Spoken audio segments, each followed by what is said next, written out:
এই কারণেই এই সমস্ত জিনিসগুলো ক্রয়ের কারণে আমরা ধনী হতে পারি না, গরিব হয়ে যাই। এটা আজকে একটা ফাইন্যান্সের একটা মূলনীতি দিয়ে যাই। যারা MBA BBA করে ওরা আরও ভালো বলতে পারবে। আমিও যেহেতু টুকটাক পড়েছি, 1 বছর মাস্টার্স করেছি, তা আমারও টুকটাক সামান্য প্রাইমারি নলেজ আছে যে মানুষ কিন্তু ধনী আর গরিব চলাফেরায় ধনী গরিব হয়ে যায়। যার চলাফেরা ধনীর মূলনীতির মতো ধনী হয়ে যাবে, আর যার চলাফেরা গরিবের মূলনীতির মতো গরিব হয়ে যাবে। তো মূলনীতিটা কি? মূলনীতি হচ্ছে, গরিব যদি আজকে 50,000 টাকা পায়, গরিব যদি আজকে 1 লাখ টাকা পায়, তাহলে চিন্তা করবে এই 1 লাখ টাকা দিয়ে কী করি। 1 লাখ টাকার 20,000 টাকা দিয়ে একটা এসি কিনি, 20,000 টাকা দিয়ে একটা ফ্রিজ কিনি, আর 30-40,000 টাকা দিয়ে এটা কিনি। তাহলে এমন কাজে খরচ করলো যেখান থেকে আরো খরচ হবে, বুঝেন? এমন জায়গায় খরচ করলো যেখান থেকে আরো কি হবে, খরচ হবে। এসির বিল আসবে না, কারেন্টের বিল আসবে না, ফ্রিজ চললে কারেন্টের বিল আসবে না, বিল আসবে। মোটরসাইকেল যদি কিনে ওখানে তেল দেওয়া লাগবে না, তেল দেওয়া লাগবে। ও যদি মোবাইল কিনে মোবাইলে টাকা ঢুকানো লাগবে না, ইন্টারনেটের বিল দেওয়া লাগবে না, ওয়াইফাই নিলে ওয়াইফাইয়ের বিল দেওয়া লাগবে না। তাহলে এমন কাজে খরচ করলো যেখান থেকে আরো টাকা খরচের রাস্তা তৈরি হলো। এ গরিব হবে, জীবনে কোনোদিন ধনী হতে পারবে না, লিখে নেন। আর যারা ধনী হয় ওরা কি করে? ধনী যদি 1 লাখ টাকা আজকে পায়, তাহলে চিন্তা করবে 1 লাখ টাকা কি করলে আরো 5টা টাকা ইনকাম করা যাবে। জাস্ট এই এক সিদ্ধান্তে মানুষ ধনী হয় আর গরিব হয়, যে আমি আজ 1 লাখ টাকা ইনকাম করেছি, আমি এখন চিন্তা করছি 1 লাখ টাকা কি করলে আরো 5 টাকা ইনকাম করা যাবে। তখন 1 লাখ টাকা দিয়ে একটা গরু কিনলো, গরু কিনে বাড়িতে রাখলো, 3 মাস পর কুরবানি দিয়ে বিক্রি করে দিল। এই কিন্তু একদিন না একদিন ধনী হবেই হবে, আপনি লিখে রাখেন। শুধু এই সিদ্ধান্তে মানুষ ধনী আর গরিব হয়ে যায়। তাহলে ও কি কোনোদিন এসি ফ্রিজ কিনবে না? মূলধন খরচ করে কখনো এসি ফ্রিজ কিনতে হয় না, বিলাসী পণ্য কিনতে হয় না। মূলধনকে আরো টাকা বানানোর জন্য ইনভেস্ট করতে হয়। ওখান থেকে যখন আবার 5-10 টাকা লাভ আসবে, ওই লাভের টাকা জমিয়ে জমিয়ে যদি কোনোদিন আপনি 5 বছরে একটা ফ্রিজ কিনলেন, ওই লাভের টাকা জমিয়ে জমিয়ে আর 5 বছরে একটা এসি কিনলেন, তাতে সমস্যা নেই। কিন্তু মূল যে বেতনের টাকা পাচ্ছেন, সেই বেতনের টাকাটি দিয়ে মূল যেটা ধান বিক্রি করে টাকা হয়েছে, এই মূল টাকাটি দিয়ে আপনি এমন জায়গায় খরচ করলেন যেখানে আরো বেশি খরচ হবে, তাহলে আপনি জীবনে কোনোদিন ধনী হতে পারবেন না, মরা পর্যন্ত গরিব থেকে যাবেন। এই জন্য মূল টাকাটা ইনভেস্ট হতে হবে যেখান থেকে আবার কি আসবে, বলেন তো? আবার কি আসবে? আবার টাকা আসবে, আবার 1 টাকা হলেও ইনকাম হবে, তাহলে আপনি ধনী হবেন। আর যদি এই সবরের উপর, এই ধৈর্যের উপর টিকে থাকতে পারেন, যে আমি আমার বিলাসিতার জন্য, আমার পরিবারের বিলাসিতার জন্য কম খরচ করব, আরো বেশি কিভাবে টাকা ইনকাম করা যায় সেটার জন্য বেশি ইনভেস্ট করব, তাহলে আরো দ্রুত ধনী হবেন, আরো তাড়াতাড়ি ধনী হবেন। আর যে যত বিলাসী সে তত গরিব, যে যত বিলাসী সে তত গরিব, যে যত ত্যাগী সে তত ধনী, যে যত ত্যাগী সে তত ধনী। আর টাকা যখন আসবে তখন প্রথমে খরচ করতে হবে গরিব মিসকিনের জন্য, অসহায়ের জন্য, মসজিদ মাদ্রাসার জন্য। কেননা টাকা দিয়ে জান্নাত কিনতে হবে, ইবাদত দিয়ে জান্নাতের গ্যারেন্টি দেওয়া খুব কঠিন। গুনাহ থেকে মুক্ত থেকে জান্নাতের গ্যারেন্টি দেওয়া কঠিন। কে এখানে দাঁড়িয়ে বলতে পারবে যে আমি 1 ওয়াক্ত সালাতও কাজা করিনি?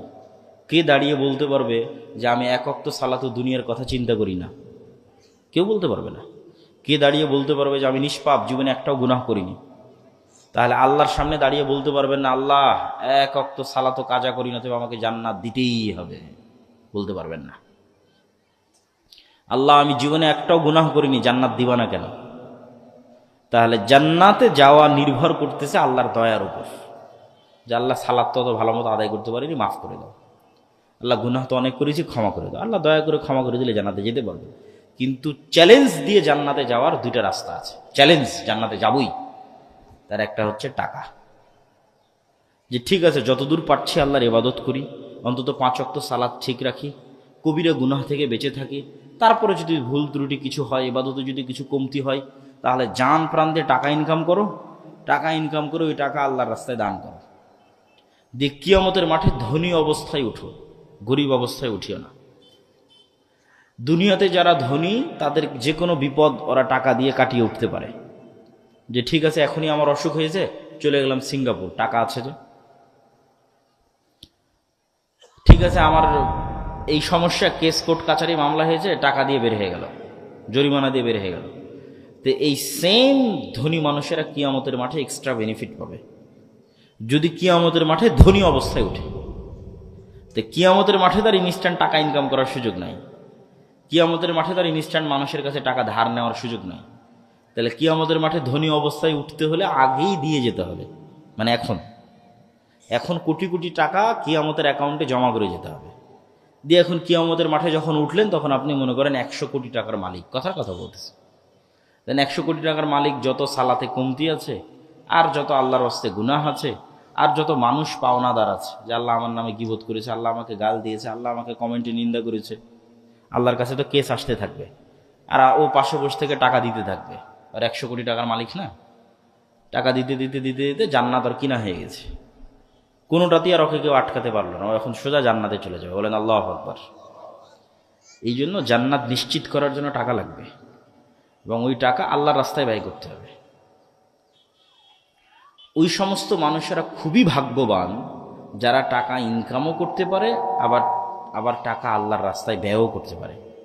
কিছু মানুষ আছে টাকা ইনকাম করতে পারে ঠিকই, কিন্তু ওই যে ছেলেটা বললো না যে আনন্দ উৎসব, ডিজে পার্টি, বিনোদন, ঘোরাফেরা, গান বাজনা, মদ, নারী, দুবাই, ঠিক আছে, বেহায়াপনা বেলিল্লাপনাতে টাকা শেষ করে দিচ্ছে।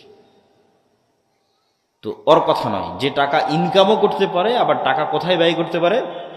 আল্লাহর রাস্তায়। এ খুব সৌভাগ্যবান, খুবই সৌভাগ্যবান, এর কাছে জান্নাত বিক্রি হয়ে যাবে। এই জন্য যুবকেরা বসে থাকার কোনো সুযোগ নাই, অলসতার কোনো সুযোগ ইসলামে নাই, সময় নষ্টের কোনো সুযোগ ইসলামে নাই। আল্লাহ সুবহানাহু ওয়া তাআলা এই পৃথিবীকে নেতা হওয়ার জন্য দুইটা ফাংশনের উপর দাঁড় করিয়ে রেখেছে। একটা ফাংশনের নাম জ্ঞান এবং শিক্ষা, আর একটা ফাংশনের নাম সত্যবাদিতা এবং ন্যায়পরায়ণতা।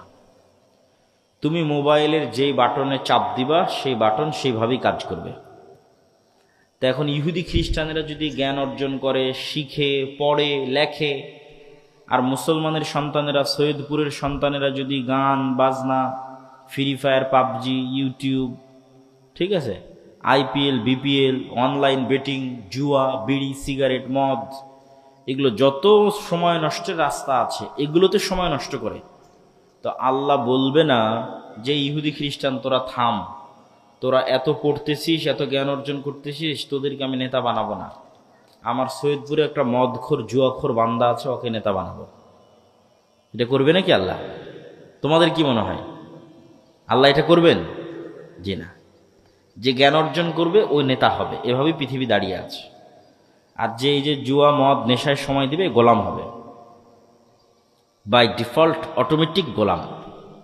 14 গোষ্ঠী প্রজন্মের পর প্রজন্ম গোলাম। জন্য নেতা হতে হলে জ্ঞান ছাড়া রাস্তা নাই। নেতা হতে হলে প্রোডাক্টিভ, সময়কে কাজে লাগিয়ে পরিশ্রম করে টাকা উপার্জন করা ছাড়া রাস্তা নাই। নেতা হতে হলে সত্যবাদী, ন্যায়পরায়ণ। ঠিক আছে, তোমার জ্ঞান আছে বুঝলাম, তোমার টাকা আছে বুঝলাম, কিন্তু তুমি সেই জ্ঞানকে বিক্রি করে দিচ্ছ। বিদেশ থেকে ডক্টরেট ডিগ্রি পাশ করে এসে যেই কোম্পানি হাদিয়া দিয়েছে গাড়ি, BMW, ওই কোম্পানির ওষুধ লেখে আজীবন। তাহলে তো জ্ঞানকে বিক্রি করে দিল। তাহলে তোর সত্যবাদিতা, ন্যায়পরায়ণতার উপর অটল থাকতে পারলো না, ওটা দিয়ে হবে না, সবগুলো লাগবে। আরো 3টে জিনিস লাগবে মুসলমানদের জন্য বিশেষ করে, সেটা হচ্ছে আল্লাহ সুবহানাহু ওয়া তাআলার সাহায্য। আল্লাহর সাহায্য ছাড়া ইসলাম এবং মুসলমানদের বিজয় হয় না।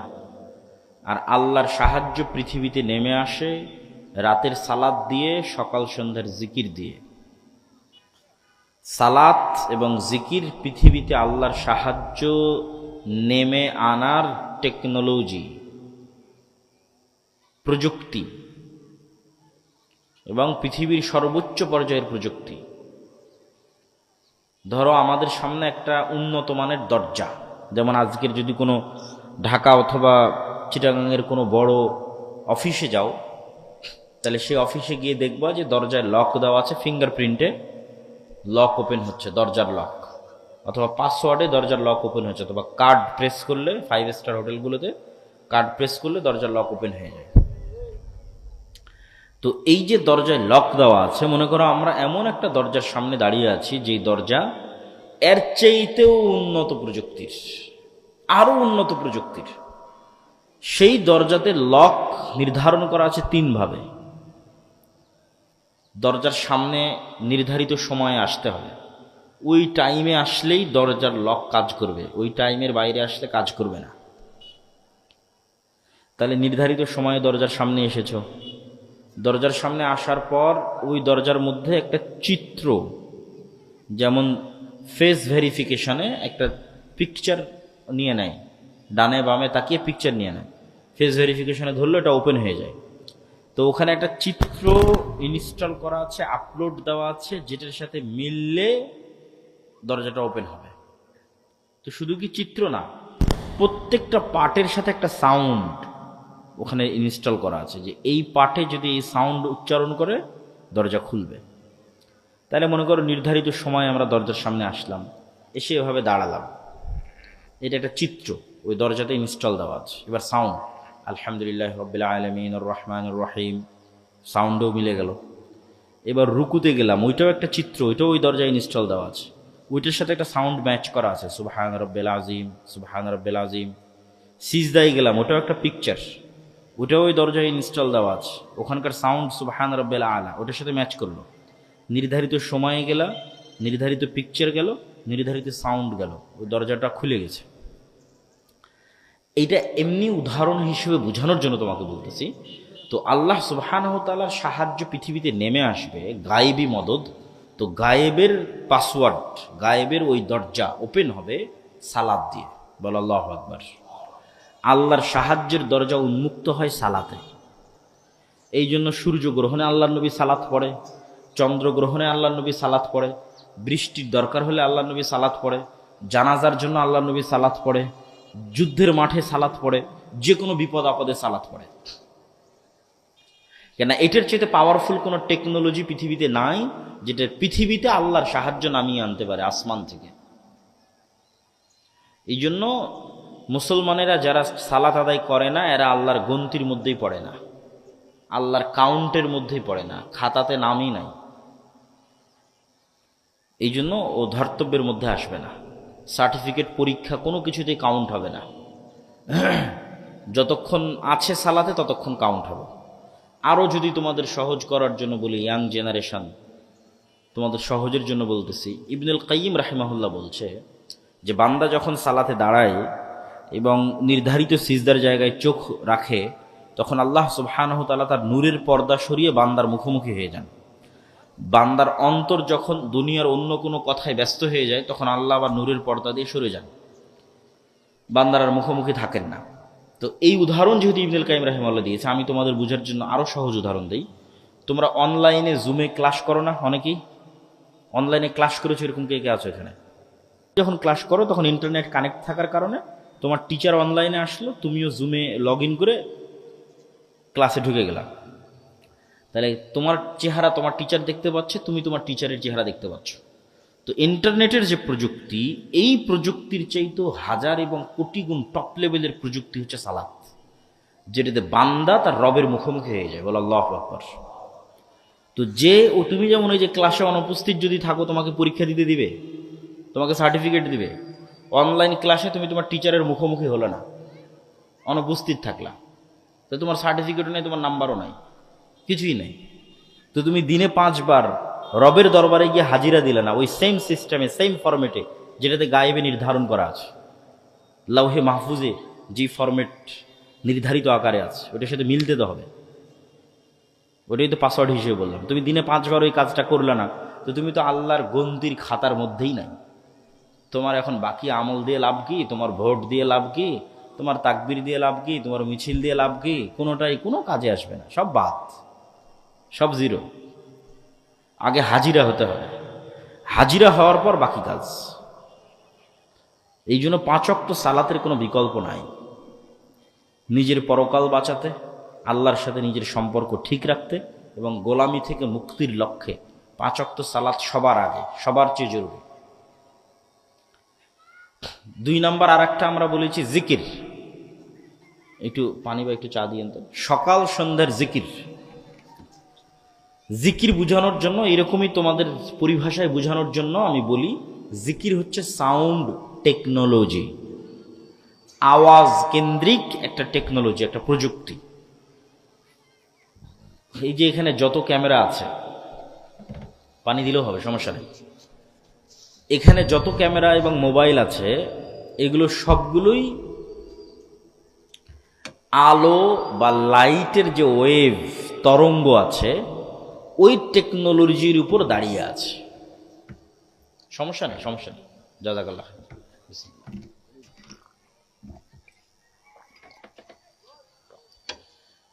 আলোর টেকনোলজির উপর দাঁড়িয়ে আছে মানে এই যে আমরা আলো দেখতে পাচ্ছি, আলো আমার কথাকে বহন করতে পারে, আমার লেখা ওইটাকে ডাটাকে ধারণ করতে পারে। আমি এখান থেকে বলতেছি, এই আলো এই কথাটাকে ওর গতিতে উড়িয়ে নিয়ে আমেরিকা চলে যাচ্ছে ওই মোবাইলের মাধ্যমে। এখন বলতেছি আমেরিকা ওরা এখন শুনতে পাচ্ছে। এটা আগেও যেত, পৃথিবী যেদিন থেকে আছে সেই দিন থেকেই যায়। আমরা জানতাম না, আমরা ব্যবহার করতে পারিনি, শিখিনি ব্যবহার করা। এখন ব্যবহার করা শিখেছি, নেটওয়ার্ক লাগিয়েছি, ঠিক আছে, টাওয়ার লাগিয়েছি, মোবাইল বানিয়েছি, এখন ব্যবহার করতে পারতেছি। কিন্তু যেত আগে থেকে। আমি বলতেছি আমার এই কথা এখন ইনস্ট্যান্ট আমেরিকা চলে যাচ্ছে, এটা আগে থেকেই যেত। কিন্তু আলোর মধ্যে দিয়ে যে ডাটা যায় এটা আমরা জানতাম না, তথ্য প্রবাহিত হয় এটা আমরা জানতাম না। এখন শিখে গেছি, এখন ব্যবহার করতেছি। তো এইটা একটা টেকনোলজি যেটার উপর এখনকার পৃথিবী দাঁড়িয়ে আছে, এখনকার কম্পিউটার, এখনকার মোবাইল, ল্যাপটপ সব দাঁড়িয়ে আছে। তো আরেকটা টেকনোলজির কথা আমরা বলতেছি যেটা এটার চাইতেও লক্ষ কোটি গুণ উন্নত, যেটার ধারে কাছে বিজ্ঞানীদের যাওয়া সম্ভব নয়, হাজার লাখ কোটি বছরও যাওয়া সম্ভব নয়। সেই টেকনোলজির নাম সাউন্ড টেকনোলজি। এটা এত উন্নত প্রযুক্তির বিজ্ঞান যেটার হালকা ন্যূনতম জ্ঞান আল্লাহ সুলাইমান আলাইহিস সালাতু ওয়াস সালামকে দিয়েছিলেন। কাকে দিয়েছিলেন বলো তো? সুলাইমান আলাইহিস সালাতু ওয়াস সালামকে দিয়েছিলেন। যে কি বললে পিঁপড়া বুঝবে এটা সুলাইমান আলাইহিস সালাম জানতেন, আবার পিঁপড়া কি বুঝতেছে এটাও সুলাইমান আলাইহিস সালাম জানতেন। তথা সকল প্রকারের সাউন্ড শোনা এবং বুঝার ক্ষমতা তার ছিল। এটা সাউন্ড টেকনোলজি। অনেক মুফাসসির লিখেছে যে সুলাইমান আলাইহিস সালাতু ওয়াস সালাম যে বললেন, কে পারবা বিলকিসের সিংহাসনকে চোখের পলকে আমার এখানে উপস্থিত করাতে। তো ইফরিত মিনাল জিন, জিনদের একজন ইফরিত বলল, ইফরিত নামক, যে আপনি বসা থেকে দাঁড়ানোর আগে সিংহাসন এখানে উপস্থিত করব। তো সুলাইমান আলাইহিস সালাম রাজি হলেন না। তখন কোরআনের আয়াতে বলা আছে যে এমন একজন লোক যাকে আল্লাহ জ্ঞান দিয়েছিল। ওখানে কিন্তু আর বলা নাই যে জিন না মানুষ, এটা বলা নাই, বলে যে এমন একজন যাকে আল্লাহ জ্ঞান দিয়েছিল, সে বলল যে আমি চোখের পলক ফেলার আগে সিংহাসন নিয়ে আসতে পারবো।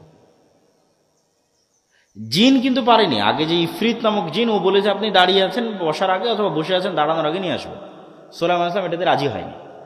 এমন একজন যাকে আল্লাহ জ্ঞান দিয়েছিল সে বলল আপনার চোখের পলক পড়ার আগে নিয়ে আসবো। তো অনেক মুফাসসির লিখেছে উনি বিশেষ জিকির দিয়েই কাজটা করেছে, সাউন্ড টেকনোলজি। এবং অনেক বিজ্ঞানী বলেছে যে পিরামিড যে তৈরি হয়েছে এত উঁচুতে যে পাথর চলে গেছে, আজকের পৃথিবীর সবচেয়ে বড় ক্রেন দিয়েও এত উঁচুতে পাথর নিয়ে যাওয়া সম্ভব নয়। কেমনে গেল? তো বলে এটা সাউন্ড টেকনোলজির সহযোগিতা ছাড়া এটা সম্ভব নয়। তো সাউন্ড টেকনোলজি খুব বড় একটা টেকনোলজি যার ধারে কাছে আজকের বিজ্ঞান নাই। সেটা যে আওয়াজ, যে জিকির।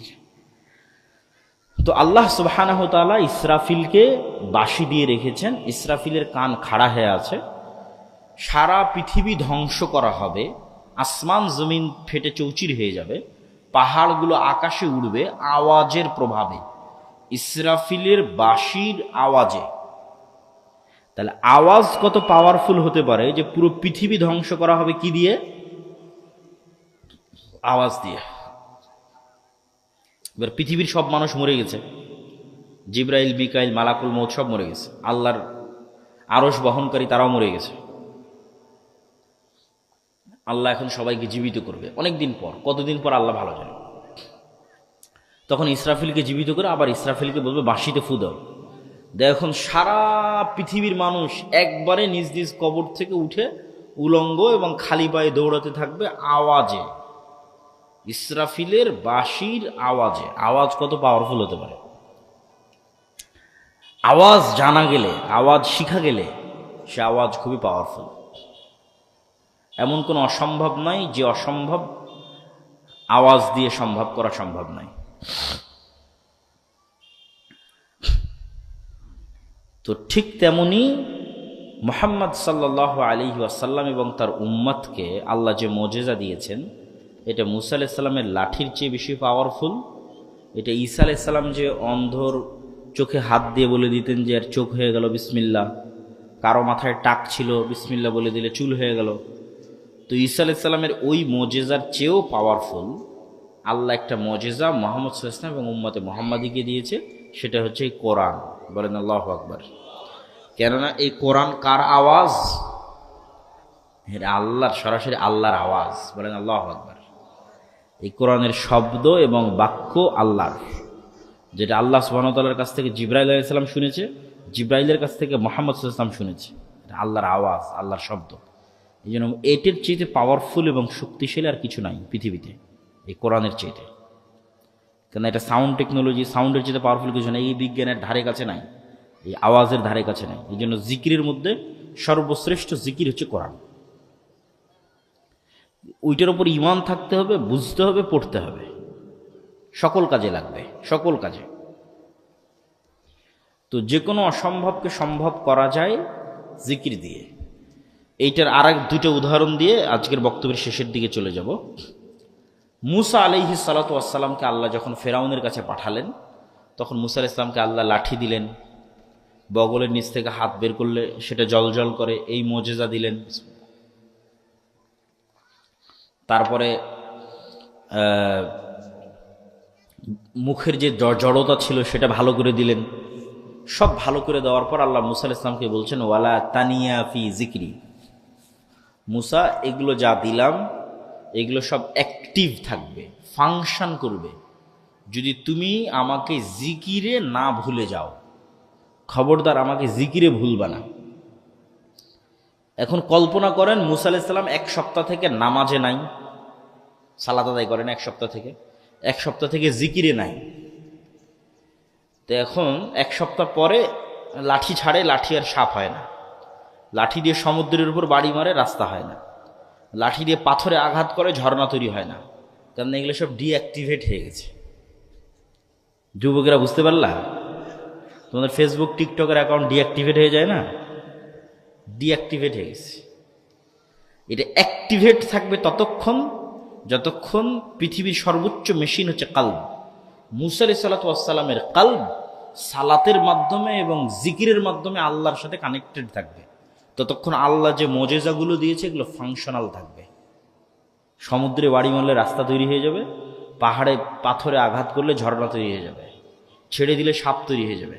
তাহলে অ্যাক্টিভেট থাকবে যতক্ষণ এই সর্বোচ্চ পর্যায়ের মেশিনটা জিকিরের মাধ্যমে কার সাথে কানেক্টেড আছে? আল্লাহর সাথে কানেক্টেড আছে।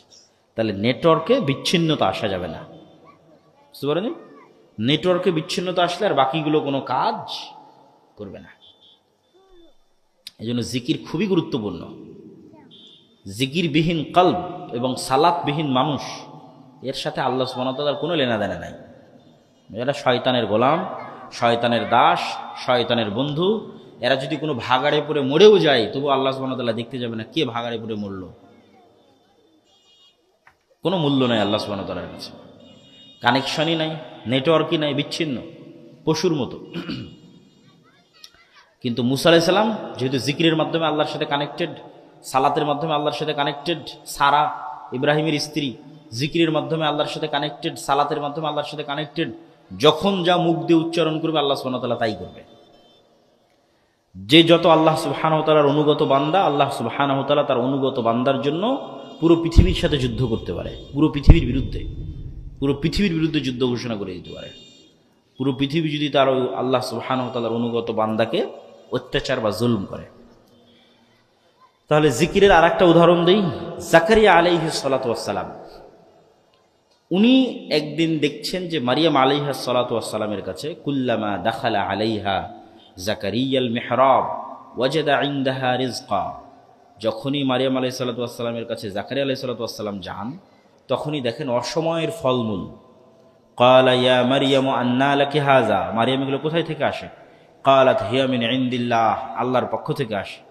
হুনালিকা দাআ জাকারিয়া রাব্বাহ, ওখানেই জাকারিয়া আল্লাহর কাছে দোয়া করেছেন, আল্লাহ আমাকেও একটা ছেলে দাও মারিয়ামের মতো ভালো। আল্লাহ বললেন দিব তোমাকে ছেলে, তোমার ছেলের নাম ইয়াহিয়া। আল্লাহ নাম রাখলেন যে ঠিক আছে তোমাকে ছেলে দিচ্ছি, তোমার ছেলের নাম কি বলেন তো? ছেলের নাম কি? ইয়াহিয়া। এখন জাকারিয়া আলাইহিস সালাতু ওয়াস সালামের নিজের বিশ্বাস হয় না যে ওনার ছেলে হবে। উনি তো জানে ওনার অবস্থা, চুল দাড়ি সাদা হয়ে গেছে, স্ত্রী বন্ধা, কেমন সে যাবে? আল্লাহকে বলতেছে আল্লাহ ছেলে যে হবে আর আলামত বলো, চিহ্ন বলো। আল্লাহ বললেন আলামত চিহ্ন হচ্ছে সকাল সন্ধ্যার জিকির। বলেন আল্লাহু আকবার। সন্ধ্যা মানে মাগরিবের আগে, যে এখন যে সময়টা আমরা পার করতেছি। লা ইলাহা ইল্লাল্লাহু ওয়াহদাহু লা শারীকা লাহু লাহুল মুলকু ওয়া লাহুল হামদু ওয়া হুয়া আলা কুল্লি শাইইন কাদির, এটা জিকির। লা ইলাহা ইল্লাল্লাহ, এটা জিকির। আল্লাহু আকবার, এটা জিকির। সুবহানাল্লাহ, এটা জিকির। আলহামদুলিল্লাহ, এটা জিকির। সুবহানাল্লাহ বিহামদিহি সুবহানাল্লাহিল আযীম, এটা জিকির। আর এই প্রত্যেকটা জিকির এরা সব বুঝে। এই গ্লাস, এই কাগজ, এই জামা সবাই বুঝে। কেন? এরাও 24 ঘন্টা জিকির করতেছে। এদের প্রত্যেকের জিকিরের আওয়াজ আছে। এগুলো সুলাইমান আলাইহিস সালাম বুঝতেন। এটা সাউন্ড টেকনোলজি, আর ধারে কাছে বর্তমান বিজ্ঞান যেতে পারবে না। ওই যে পিঁপড়া যেমন চলতেছে, পিঁপড়ার চলারও আওয়াজ আছে, কিন্তু আমরা শুনতে পাই না। কিন্তু হাতি ঠিকই শুনতে পাই, যে পিঁপড়া যে চলতেছে বুঝতে পারে। ও পৃথিবীর অন্য আরও প্রাণী এরকম সূক্ষ্ম সূক্ষ্ম আওয়াজ শুনতে পায়।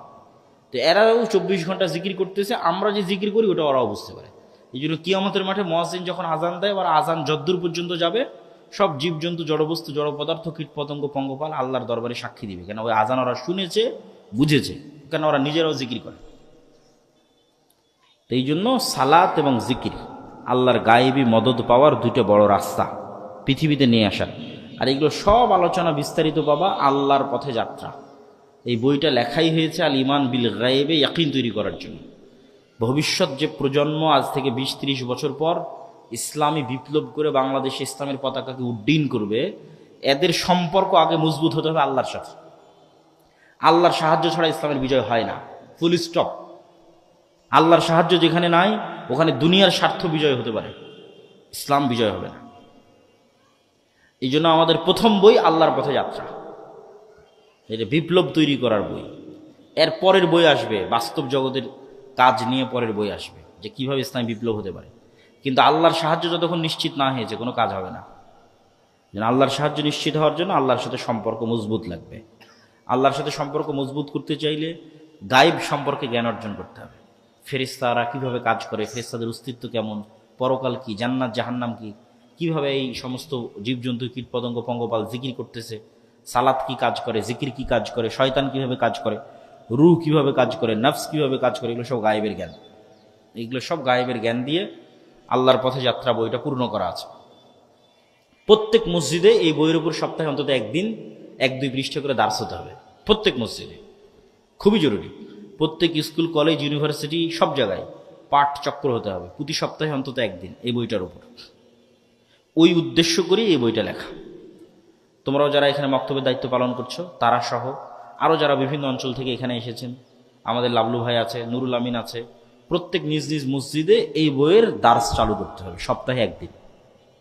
মাগরিব পর হোক, এশার পর হোক, 2 পৃষ্ঠা করে পড়ে পরস্পরে বোঝার চেষ্টা করতে হবে। এই বইটা যদি আজকে থাকে তাহলে তোমরা নেওয়ার চেষ্টা করবা, গাড়িতে থাকতে পারো অথবা স্টেজে। তা আমার আলোচনা আমি শেষ করে দিলাম, প্রশ্ন উত্তরে চলে যাচ্ছি। উঠার দরকার নাই, বসে থাকো, প্রশ্ন উত্তর দিয়ে একবারে বৈঠক শেষে দোয়া পড়ে আমরা উঠব। জিয়ারত বাবদ এখন আমাদের জানার বিষয় হচ্ছে কর্তৃপক্ষের জিয়ারত। কি যে জিয়ারত? হাদিস অস্বীকার শুধু কোরআনের অনুসারী জান্নাতি না জাহান্নামী? হাদিস অস্বীকার যদি কেউ করে প্রকাশ্যে, সে কাফের। হাদিস অস্বীকার যদি কেউ করে তাহলে সে কাফের। ইসলামের ভাষায় একজন ছেলের কি কি দেখে একটা মেয়ের পরিবার তাদের মেয়ে দিবে? ইসলামের ভাষায় একজন ছেলের কি কি দেখে একটা মেয়ের পরিবার তাদের মেয়ে দিবে? ছেলের মধ্যে পার্সোনালিটি, ব্যক্তিত্ব, আত্মমর্যাদা, এটা হলো আসল। দায়িত্ব নেওয়ার মানসিকতা, এটা আসল। কোটিপতি দেখে বিয়ে দিয়ে দিলাম, সরকারি চাকরি দেখে বিয়ে দিয়ে দিলাম, কিন্তু ব্যক্তিত্ব নাই, দায়িত্ব নেওয়ার মানসিকতা নাই, ওর কাছে আপনার মেয়ে ভালো থাকবে না। দায়িত্বশীল ছেলের কাছে মেয়ে দিতে হবে।